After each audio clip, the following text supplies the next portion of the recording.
انتقام محبت قسط نمبر 5۔ وہ مرے قدموں سے چلتی نیچے آئی تو سامنے ہی سب لوگ ہنستے بولتے نظر آ رہے تھے۔ حازم اسے دیکھ کر مدینہ کی طرف متوجہ ہو گیا۔ زہرا کو دیکھ کر سیما پھپھو اس کی طرف چلی آئیں اور زہرا کا ہاتھ تھام کر اپنے ساتھ بٹھایا۔ یاور بیٹا، اس سے ملو، یہ ہے تمہاری جمال ماموں کی بیٹی اور حازم کی وائف زہرا جمال۔ یاور کی آنکھیں زہرا پر ٹک سی گئی تھیں۔ وہ یک ٹک اسے دیکھنے لگا۔ اسے اپنی آنکھوں پر یقین نہیں آ رہا تھا۔ جو پچھلے 2 ماہ سے جسے ڈھونڈ رہا تھا وہ اس کے گھر میں موجود تھی اور وہ اسلام آباد میں اس کے پیچھے مارا مارا پھر رہا تھا۔ اس کا تعارف سن کر وہ اپنی جگہ پر سن رہ گیا۔ اس نے گردن موڑ کر حازم کی طرف دیکھا۔ اسے اپنے کانوں پر یقین نہیں آ رہا تھا۔ جس نے پچھلے 3 سال میں کسی کو جس کی طرف نظر اٹھانے کی اجازت نہیں دی تھی، وہ آج کسی کی بیوی کے روپ میں اس کے سامنے موجود تھی، جبکہ زہرا جمال بھی اسے پہچان چکی تھی۔ زہرا نے اس کی نظروں کے ارتکاز کو توڑنے کے لیے سلام کرنے میں پہل کی۔ وعلیکم السلام کہہ کر وہ اپنے دادا کی طرف مڑ گیا، جبکہ سیما پھپھو نے بیٹے کے چہرے سے بہت کچھ اخذ کر لیا تھا۔ انہوں نے مڑ کر زہرا کو دیکھا جو یاور کو دیکھنے سے احتراز برت رہی تھی، جبکہ یاور کے اندر تو ایک طوفان برپا تھا۔ زہرا جمال اس کی پہلی نظر کی محبت تھی۔ وہ حازم سے ایکسکیوز کرتا ہوا اٹھ کے اپنے کمرے میں آ گیا۔ فریش ہو کر وہ آئینے کے آگے کھڑا ہوا تو وہ اپنی دائیں گال پر کچھ دیکھنے لگا، جہاں کوئی نشان نظر نہیں آ رہا تھا، لیکن وہ لمس آج بھی اسے محسوس ہوتا تھا۔ وہ یونیورسٹی میں زہرا جمال کا سینئر تھا۔ ہمیشہ کی طرح اپنے جونیئرز کو بیوقوف بنانے میں وہ لوگ آگے آگے ہوتے تھے۔ اس سال بھی وہ لوگ فریشرز کی ریگنگ کرنے میں پیش تھے۔ یاور اور اس کے دوستوں میں شرط لگی تھی کہ آج یونی کے گیٹ میں سے داخل ہونے والی پہلی لڑکی کا اس نے ہاتھ پکڑ کر پرپوز کرنا ہے۔ جو ہی ایک لڑکی ان سب کو آتی دکھائی دی، انہوں نے یاور کو جانے کو کہا۔ سگریٹ کا آخری کش لے کر سگریٹ ایک سائڈ پر پھینکتے ہوئے وہ سب کو انگوٹھے سے اوکے کا سائن بناتے ہوئے آگے بڑھا۔ لڑکی کے پاس پہنچ کر اس نے نظر اوپر اٹھائی تو پلٹنا ہی بھول گیا تھا۔ بڑی سی چادر رکھے سینے کے ساتھ کتابیں لگائے وہ ڈری سہمی سی لڑکی اسے اپنا آسان ہدف لگی۔ اس نے اپنے کوٹ کی اندرونی پاکٹ میں رکھی گلاب کی ادھ کھلی کلی نکال کر اس لڑکی کے سامنے کی۔ لڑکی نے غصیلی نظروں سے اسے دیکھا اور جانے کے لیے قدم بڑھانے لگی۔ تبھی یاور ہمایوں نے اس کا ہاتھ تھام لیا۔ وہ ایک جھٹکے سے مڑی اور 5 کی 5 انگلیاں یاور ہمایوں کے گال پر چھاپ دی تھیں۔ ہنس ہنس کر اس کا حوصلہ بڑھاتے اس کے دوستوں کی ہنسی تھم گئی۔ وہ لوگ اپنی جگہ پر کھڑے ہو گئے۔ یاور ہمایوں اپنی گال پر ہاتھ رکھے اس لڑکی کو جاتے دیکھ رہا تھا۔ اس کے دوست جلدی سے اس کی طرف بڑھے اور اس کے چہرے پر مسکراہٹ دیکھ کر وہ حیران ہوئے اور پھر کھلکھلا کر ہنس دیے۔ یاور ہمایوں لگتا ہے اس پتھر دل میں سوراخ ہو گیا ہے۔ وہ ان کی بات کا جواب دینے کی بجائے مسکرا کر وہاں سے چلا گیا اور پھر 2 سال زہرا جمال کی طرف کسی نے آنکھ اٹھا کر بھی نہ دیکھا۔ وہ جس راستے سے گزرتی تھی لڑکے سر جھکا لیتے تھے۔ اسے دیکھنے کا حق صرف یاور ہمایوں کو تھا۔ وہ ممکن کوشش کرتی تھی کہ اس کی نظروں کے سامنے نہ آئے، لیکن وہ اسے ڈھونڈ ہی لیتا تھا۔ لائبریری میں، کینٹین میں، پوائنٹ پر، زہرا جمال کو وہ شخص ایک آنکھ بھی نہیں بات آتا۔ اس نے اسے پوری یونی میں بدنام کر دیا تھا۔ اس کی برتھ ڈے زبردستی منائی جاتی تھی اور اسے دھمکی دیتا تھا کہ اگر وہ اس کی کسی بات سے انکار کرے گی تو وہ اس کے گھر پہنچ جائے گا۔ اور پھر وہ فائنل رزلٹ کے بعد یونی سے چلا گیا اور زہرا نے بھی سکھ کا سانس لیا۔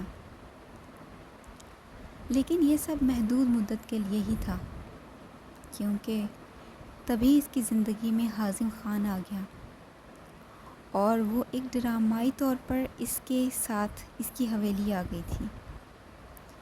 تب زہرا جمال کو یاور خان کی یاد آئی تھی کہ اگر وہ ہوتا تو کوئی بھلا اسے ایسے لے کر جا سکتا تھا۔ وہ سیما پھپھو کے بلانے پر ہوش میں آئی، جو اسے کھانے کے لیے بلا رہی تھی۔ وہ ڈائننگ روم میں آئی تو پہلی نظر ہی یاور خان پر پڑی، جس نے اسے دیکھ کر نظریں جھکا لیں۔ وہ چھوٹے چھوٹے قدم اٹھاتی حازم کے برابر میں بیٹھنے لگی۔ تبھی ادینہ ایک سائڈ سے نکل کر اس کے آگے آئی اور حازم کے برابر بیٹھ گئی۔ زہرا سیما پھپھو کے پاس جا کر بیٹھ گئی۔ حازم نے ایک نظر اپنے برابر بیٹھی ادینہ پر ڈالی اور دوسری زہرا پر، اور موبائل کے بہانے سے وہاں سے اٹھ گیا۔ واپس آ کر وہ زہرا کے ساتھ والی چیئر پر بیٹھ گیا۔ کھانا کھاتے ہوئے یاور ہمایوں نے ایک اچتی نظر دونوں پر ڈالی۔ کھانا خاموشی سے کھایا گیا۔ کھانے کے بعد چائے کا دور چلا۔ ہمایوں صاحب اور حازم الیکشن کے بارے میں باتیں کرنے لگے۔ ہمایوں صاحب ایم این اے کی سیٹ پر، جبکہ حازم ان کے ساتھ ایم پی اے کی سیٹ پر الیکشن لڑ رہا تھا۔ خواتین بس ان دونوں کو سن رہی تھیں، جبکہ یاور یوسف صاحب کی ویل چیئر سنبھالتا ہوا انہیں لے کر باہر آ گیا۔ یوسف صاحب ایک ایکسیڈنٹ میں اپنی دونوں ٹانگیں کھو چکے تھے۔ اس کے بعد وہ بس ویل چیئر کے ہی ہو کر رہ گئے تھے۔ یاور کا معمول تھا وہ جب بھی حویلی میں ہوتا تو وہ رات گئے تک دونوں دادا پوتا ایسے ہی لان میں بیٹھے باتیں کرتے رہتے۔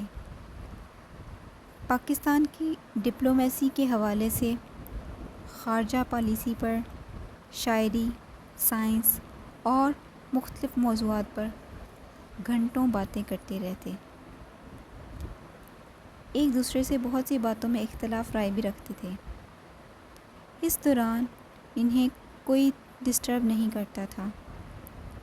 یوسف صاحب کی بہت خواہش تھی کہ یاور سیاست میں جائے، لیکن وہ اس سب سے کوسوں دور رہتا تھا۔ یوسف صاحب اکثر اپنے بیٹے ہمایوں کو کہتے کہ ہمایوں، اگر یاور سیاست میں آ جائے تو یہ تم سے زیادہ آگے جائے گا، جبکہ ہمایوں صاحب یاور سے سخت نالاں رہتے، اور وجہ اس کا الیکشن کمپین میں ان کا ساتھ نہ دینا، بلکہ اکثر الیکشنز کے دوران وہ گاؤں سے ہی چلا جاتا تھا۔ حالانکہ ہمایوں صاحب کو زیادہ تر ووٹ اسی کی وجہ سے ملتے تھے۔ ان کے گاؤں کے خوشحال میں اس کا بہت ہاتھ تھا۔ گاؤں کے لوگ اس کی بہت عزت کرتے تھے، اپنا ہر مسئلہ اس کو ہی بتاتے تھے۔ وہ ان کے چھوٹے چھوٹے مسائل کو پوری ذمہ داری سے پورا کرتا تھا۔ لیکن آج وہ خاموش رہ کر بس یوسف صاحب کو سن رہا تھا۔ برخودار، کیا بات ہے؟ آج تم بہت چپ ہو۔ نہیں دادا جی، بس آج صرف آپ کو سننے کا دل کر رہا ہے۔ اچھا بتاؤ، جسے ڈھونڈنے گئے تھے وہ ملی ہے کہ نہیں؟ یاور نے ان کی بات پر نظر اٹھا کر اندر سب کے ساتھ بیٹھی زہرا جمال پر اپنی نظریں ٹکائیں اور نفی میں سر ہلا دیا۔ وہ اس وقت ضبط کی آخری حدوں کو چھو رہا تھا۔ اس کے لیے بس یہی بات ہی سہانے روح تھی کہ وہ کسی اور کی ہو چکی ہے۔ اس کا سر درد سے پھٹ رہا تھا، تو اس نے اس پر ہمیشہ اپنا حق ہی سمجھا تھا، لیکن آج اسے پتہ چلا تھا کہ وہ تو کبھی اس کی تھی ہی نہیں۔ وہ دادا جان کو ان کے کمرے میں چھوڑ کر لوٹا تو اس نے حازم کو الگ کمرے میں جاتے دیکھا، جبکہ رومینہ بیگم اور زہرا جمال ایک کمرے کی طرف بڑھ گئیں۔ وہ گہری سوچ میں گم وہیں کھڑا رہ گیا۔ تبھی سیما بیگم اس کے برابر آ کر کھڑی ہو گئی۔ تمہاری پھپھو اچھا نہیں کر رہی ہیں۔ وہ کبھی بھی حازم کو زہرا کا نہیں ہونے دیں گی۔ ان کی بات پر یاور نے ناسمجھی سے ماں کی طرف دیکھا۔ رومینہ آپی کبھی بھی حازم اور زہرا کے حق میں نہیں تھیں۔ انہوں نے آج سے 22 سال پہلے اس چھوٹی سی بچی کے ساتھ جو ضد شروع کی تھی، وہ ضد اب نفرت کے ایک تناور درخت میں بدل گئی ہے۔ تب میں نے رمیز بھائی کو بہت کہا تھا کہ وہ تمہارا اور زہرا کا نکاح کر دیں، لیکن رمیز بھائی کا کہنا تھا کہ حال نور کی وجہ سے زہرا کو اس گھر سے کوئی قبول نہیں کرے گا۔ یاور نے ان کی بات پر ایک آس سے ماں کو دیکھا، جیسے کہہ رہا ہو ایسا کیوں نہیں ہوا، کاش کے آگے سارے لفظ دم توڑ دیتے ہیں، کیونکہ اس کے بعد کے سارے لفظ، تمام لفظ بے معنی ہو جاتے ہیں۔ کیونکہ کاش کے بعد لفظ اگر آ جاتا ہے، اگر ایسا ہو جاتا تو، یا اگر ویسا ہو جاتا تو۔ یاور نے افسردہ سی ماں کو اپنے حصار میں لیا اور انہیں ان کے کمرے کے باہر چھوڑتے ہوئے ان کی پیشانی پر اپنے لب رکھے اور اپنے کمرے کی طرف بڑھ گیا۔ اس وقت اس کے اندر ایک جنگ چھڑی ہوئی تھی اور اسے تنہائی چاہیے تھی۔ کمرے میں آ کر اس نے ہاتھ میں موجود موبائل بیڈ پر پھینکا اور واش روم میں گھس گیا۔ دسمبر کی سرد راتوں میں سیخ ٹھنڈے پانی سر پر پڑ رہا تھا، لیکن اس کے اندر جل رہی آگ میں کوئی کمی نہیں آ رہی تھی۔ کافی دیر کے بعد جب اسے محسوس ہوا کہ اس کا جسم اب سن ہو رہا ہے تو وہ باہر آ گیا۔ سگریٹ اور لائٹر لے کر بالائی ڈور دھکیلتا ہوا وہ اپنے کمرے کی بالکنی میں آ گیا اور سگریٹ پہ سگریٹ پھونکنے لگا۔ زہرا جمال کا آج دل بہت دکھ رہا تھا۔ جیسے جیسے حازم خان اس کی ذات کی نفی کر رہا تھا، زہرا کے دل میں نفرت پھر سے سر اٹھانے لگی۔ اپنے باپ کے بارے میں سن کر اس کے اندر موجود نفرت کہیں سو گئی تھی، لیکن ختم تو بہرحال نہیں ہوئی تھی۔ حازم سے زیادہ رومینہ خان کا رویہ اسے مجبور کر رہا تھا کہ وہ سب کچھ بولنے کی بجائے سب کا بدلہ لے۔ بات بات پر ماں کا طعنہ سننے کی اس میں اب سکت نہیں رہی تھی۔ حازم خان اپنی ماں سے تو محبت کا دعوے دار تھا، لیکن زہرا جمال کی ماں اس کے لیے بس ایک دشمن تھی۔ اس وقت بھی وہ زمین پر میٹرس بچھائے سو رہی تھی۔ رومینہ بیگم کا خیال تھا کہ وہ ان کے برابر سونے کی اوقات نہیں رکھتی۔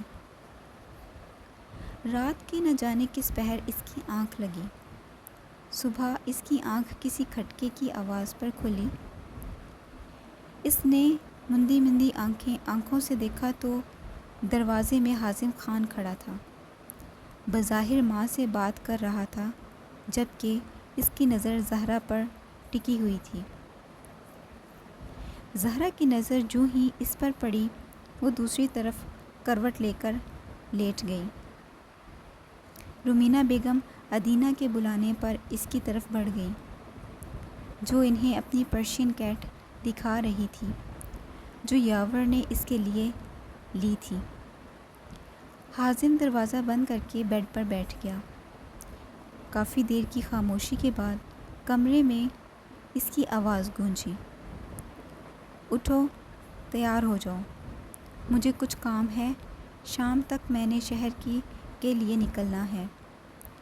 وہ منہ سے کچھ بھی نہیں بولی اور اٹھ کر اپنے کپڑے لے کر واش روم میں گھس گئی۔ حازم کی آنکھیں ساری رات جاگنے کی وجہ سے سرخ ہو رہی تھیں۔ اس نے ایک نظر باتھ روم کے دروازے پر ڈالی اور زہرا کی خالی کی گئی جگہ پر لیٹ گیا۔ اس کی خوشبو نے اس کا احاطہ کر لیا تھا اور اگلے 5 منٹ میں وہ نیند کی وادی میں گم ہو چکا تھا۔ وہ باہر آئی تو اسے اپنی جگہ پر خواب خرگوش کے مزے لیتے دیکھ کر اس کا حلق تک کڑوا ہو گیا۔ وہ سر جھٹک کر بیرونی دروازے کی طرف بڑھی۔ جو ہی دروازہ کھلا، سامنے ہی رومینہ بیگم کھڑی تھی۔ انہوں نے ایک نظر زہرا کے سراپے پر ڈالی اور دوسری نظر اس کی جگہ پر سوئے حازم پر۔ ان کی آنکھوں میں خون اتر آیا۔ انہوں نے اپنے تئیں کچھ اور ہی اخذ کر لیا تھا۔ زہرا ان پر ایک جتاتی نظر ڈالتی باہر کی طرف بڑھ گئی، جہاں سب لوگ ناشتے کی ٹیبل پر موجود تھے۔ سب کو سلام کرتے ہوئے اس نے چیئر سنبھال لی تھی۔ تبھی ادینہ نے جان بوجھ کر چائے کا کپ نیچے گرایا، جس سے گرم گرم چائے زہرا کے پاؤں پر گر گئی۔ اس نے ضبط سے ہونٹ بھینچ لیے تھے۔ یاور ہمایوں اپنی جگہ پر کھڑا ہو گیا۔ ادینہ، یہ کیا ہے؟ بھائی، وہ غلطی سے کپ گر گیا۔ یاور نے ایک تیز نظر ادینہ پر ڈالی کیونکہ وہ اسے کپ گراتے دیکھ چکا تھا۔ اس نے فوراً ملازمہ کو آئنٹمنٹ لانے کو کہا اور زہرا جمال کی چیئر کو گھما کر اپنی طرف موڑ کر پنجوں کے بل اس کے قریب بیٹھ گیا۔ اس کا پاؤں سینڈل سے آزاد کرتے ہوئے اٹھا کر اپنے گھٹنے پر رکھا اور نرمی سے اس پر دوائی لگا کر اٹھ کھڑا ہوا۔ سب کی نظریں یاور ہمایوں پر جمی تھیں۔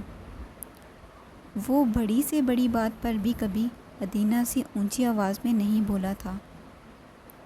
وہ بھی حیران نظروں سے اپنی جان چڑکنے والے بھائی کو دیکھ رہی تھی۔ وہ اپنی جگہ سے اٹھ کر جو ہی مڑا، سامنے ہی خشمگین نظروں سے گھورتے حازم پر پڑی۔ وہ تیزی سے اس کی سائڈ سے نکلتا ہوا بیرونی دروازے کی طرف مڑ گیا۔ پاس کھڑی رومینہ بیگم کے شیطانی دماغ نے ایک منصوبہ ترتیب دیا اور ان کے ہونٹوں پر ایک زہریلی مسکراہٹ آ ٹھہری۔ حازم خان کی آنکھوں میں وہ لمحہ بس ٹھہر گیا جب اس کا پاؤں یاور کے ہاتھوں میں تھا۔ سب کے بہت اصرار پر بھی وہ وہاں پر نہیں رکا اور اسی وقت وہاں سے نکل آیا۔ سارے راستے وہ ہونٹ بھینچے ریش ڈرائیونگ کرتا رہا اور زہرا کی طرف ایک غلط نگاہ بھی نہ ڈالی۔ محبتوں کے شاعر ساحر لدھیانوی اپنی نظم خوبصورت موڑ میں تعلق توڑنے اور اجنبی بن جانے پر زور دیتے ہیں، لیکن کیا ایسا ہو سکتا ہے کہ کہہ دینے سے کوئی دور دل کا اجنبی بن جائے؟ ممکن تو نہیں ہوتا کسی کو بھولنا، چلو ایک بار پھر سے اجنبی بن جائیں ہم دونوں، نہ میں تم سے کوئی امید رکھوں دل نوازی کی، نہ تم دیکھو میری طرف غلط انداز نظروں سے۔ نہ میرے دل کی دھڑکن لڑکھڑائے میری باتوں سے، نہ ظاہر ہو تمہاری کشمکش کا راز نظروں سے۔ چلو ایک بار پھر سے اجنبی بن جائیں ہم دونوں۔ تمہیں بھی کوئی الجھن روکتی ہے پیش قدمی سے، مجھے بھی لوگ کہتے ہیں یہ جلوے پرائے ہیں۔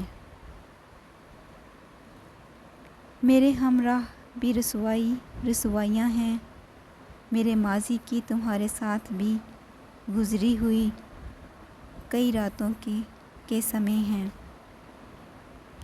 چلو ایک بار پھر سے اجنبی بن جائیں ہم۔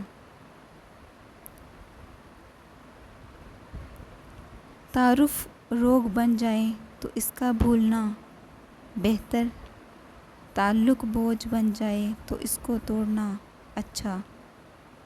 وہ افسانہ جسے انجام تک لانا نہ ہو ممکن، اسے ایک خوبصورت موڑ دے کر چھوڑنا اچھا۔ چلو ایک بار پھر سے اجنبی بن جائیں ہم دونوں۔ پچھلے 2 گھنٹے سے وہ بے مقصد گاڑی چلا رہا تھا۔ تھک ہار کر اس نے گاڑی ایک سائڈ پر روکی اور اپنا سر اسٹیئرنگ پر گرا دیا۔ اس کی بائیں آنکھ سے ایک آنسو نکل کر اس کی داڑھی میں گم ہو گیا۔ جب وہ میری نہیں تھی تو اس دل میں اس کے لیے اتنی محبت کیوں بھر دی گئی تھی؟ ضبط کی تنابیں ٹوٹ رہی تھیں۔ وہ اپنا دل تو کب کا اس کے قدموں میں رکھ چکا تھا، لیکن نہ جانے اس کی محبت زہرا کے دل میں گھر کیوں نہ کر سکی۔ اس نے اپنے موبائل کی اسکرین سامنے کی اور اس پر موجود تصویر میں سفید رنگ کے کپڑوں میں ملبوس، ہاتھوں میں سفید چوڑیاں ڈالے، سنہری بال کندھے پر پھیلائے اس حسینہ کو دیکھا، جو اول روز کی طرح اس کے دل پر براجمان تھی۔ یہ تصویر اس کی برتھ ڈے کی تھی۔ یاور نے سب سے پہلے وہ تصویر اسکرین سے ہٹائی۔ وہ اس سے بہت محبت کرتا تھا اور محبت سے بھی بڑھ کر اس کی عزت کرتا تھا۔ آج دل کے ہاتھوں مجبور ہو کر جو کچھ وہ کر چکا تھا، اسے دیکھتے ہوئے اس نے سوچ لیا تھا کہ اب وہ اس کے سامنے کبھی نہیں جائے گا۔ وہ اس کے کردار پر کسی کو انگلی اٹھانے کا موقع نہیں دینا چاہتا تھا۔ حازم انتہائی غصے میں زوردار آواز کے ساتھ گاڑی کا دروازہ بند کرتا ہوا اندر کی طرف بڑھ گیا۔ زہرا اس کے رویے پر حیران ہوئی، اندر کی طرف بڑھ گئی۔ رومینہ خاتون حشاش بشاش تھیں۔ انہیں لگ رہا تھا کہ یہ سب ان کے لیے بہت اچھا ہے اور وہ اس سب سے اپنا مقصد حاصل کرنے میں کامیاب ہو جائیں گی۔ حازم سب کو سلام کرتا ہوا اپنے کمرے کی طرف بڑھ گیا۔ زہرا دادی اور آغا جان کی طرف بڑھ آئی، جو اسے دیکھ کر خوشی سے اس کے لیے اپنی جگہ سے پر کھڑے ہو گئے تھے۔ ان کے پاس تھوڑی دیر بیٹھنے کے بعد وہ اوپر اپنے کمرے میں آ گئی۔ وہ کمرے میں داخل ہوئی تو واش روم سے پانی گرنے کی آواز آ رہی تھی۔ وہ اپنے کمرے لے کر ڈریسنگ روم میں چلی آئی۔ کپڑے چینج کر کے واپس آئی تو وہ ڈریسنگ کے آگے کھڑا کف لنکس بند کر رہا تھا۔ زہرا کو دیکھ کر وہ مڑا اور پینٹ کی پاکٹ میں ہاتھ ڈال کر آنکھیں چھوٹی کر کے اسے دیکھنے لگا۔ زہرا اس کی نظروں سے جذبز ہوتی اپنی جگہ پر منجمد ہو گئی۔ وہ چھوٹے چھوٹے قدم اٹھاتا اس کے عین سامنے آ کر کھڑا ہو گیا۔ گلابی کپڑوں میں ملبوس وہ اس کی نظروں کی تپش سے گلابی پڑ رہی تھی۔ تبھی اس کی آواز پر وہ سرد پڑ گئی۔ زہرا جمال، ایک بات یاد رکھنا، مجھے دھوکہ دینے کی کوشش نہیں کرنا۔ میں جمال خان نہیں ہوں۔ جو خاموشی سے سب کچھ برداشت کر لوں گا۔ میں تمہاری زندگی جہنم بنا دوں گا۔ جب بھروسہ ہی نہیں ہے تو زندگی میں کیوں شامل کیا مجھے؟ میں نے تمہیں اپنی زندگی میں نہیں شامل کیا، بلکہ تمہیں زبردستی میری زندگی میں شامل کیا گیا ہے۔ آپ یہ زبردستی کا رشتہ ختم کر دیں۔ میں خود آپ جیسے شخص کے ساتھ نہیں رہنا چاہتی۔ آپ اس رشتے سے نالاں بھی ہیں اور مجھے اپنے پابند بھی رکھنا چاہتے ہیں۔ یہ کیسی منمانی ہے؟ آپ تو میرے سامنے افیئر چلا سکتے ہیں، لیکن میں سانس بھی نہیں لے سکتی۔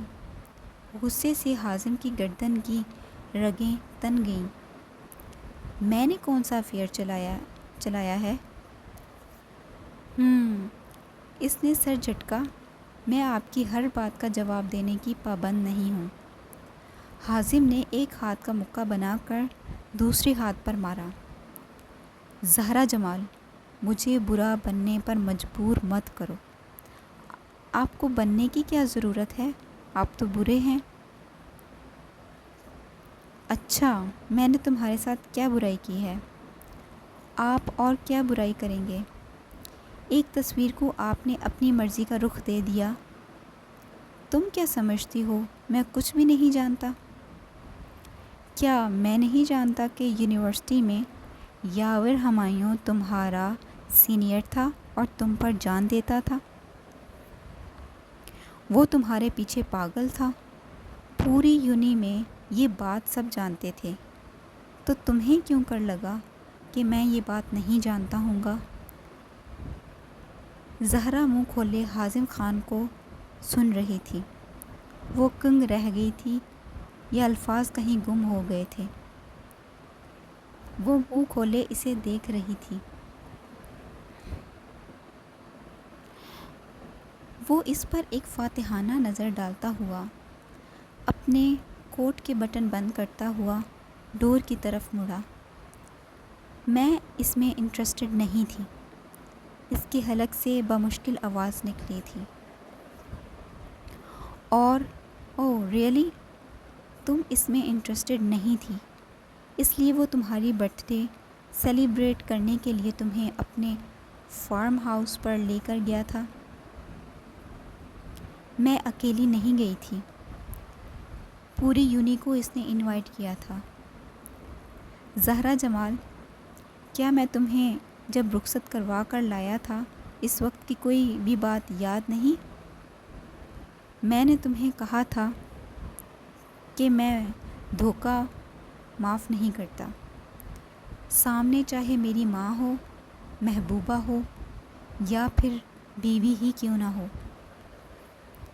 تمہیں کیا لگا جب میں کہہ رہا تھا کہ تم مجھے ایک باوفا عورت لگتی ہو، تو کیا وہ میں نے تمہارے بارے میں صحیح کہا تھا؟ وہ میرا طنز تھا جسے تم نہیں سمجھ سکی۔ تبھی وہ ایک مسکراہٹ پاس کرتا وہاں سے چلا گیا اور زہرا جمال کو اپنا سانس سینے میں رکتا ہوا محسوس ہوا۔